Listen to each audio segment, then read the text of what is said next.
Masaya bang kadyang si Kaloy? Hindi naman. Kitang-kita naman sa'yo kanina. Akin ka na lang, akin ka na lang, iingatan ko ang puso mo. Gino, lasing ka na eh. Sige na, umuwi na tayo. Ano? Gusto mo? Kay Kaloy ka na lang? Gino, please. Ano ba? Isang beses mo na makadyan, pwede ka nang mamatay. Sige, game. Gusto mo lumipat ang banda?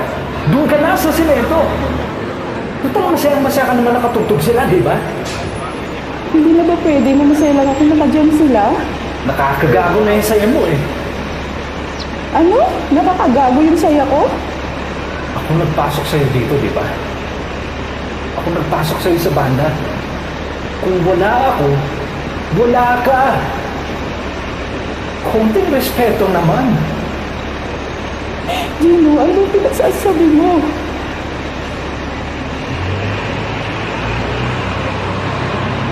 Ano ba ba kung gaano kahirap na nasa isang mundo tayo? Nasa isang banda tayo.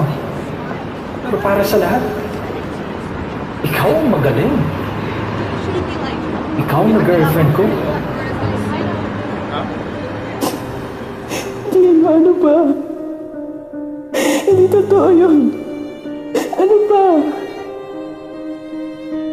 Ilang taon ko trinabaho para mapunta ako rito. Ang unfair lang kasi ikaw parang wala kang ginawa para makuha mong respeto nila. Eh, mas nire-respeto ka pa nga nila kaysa sa atin eh. Ang hirap lang kasi, mula ngayon, sa araw-araw na kasama kita, araw-araw ko rin isipin that I'm a failure. Kasi yun ang pinaramdam mo sa akin eh. You make me feel like a failure, Trixie. Gino, girlfriend mo ako. Hindi mo ako kalaban. Hindi mo ako kakapisensya dito. Dalawa tayo dito, di ba? Kung ano yung akin, sa'yo rin. Wala namang pagalingan dito.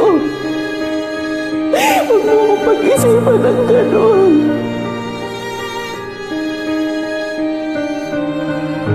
Thank you so much for joining. And please don't forget to subscribe on my YouTube channel, Bong Runyoda. And on my Facebook, please follow me, Ferdinand Runyoda.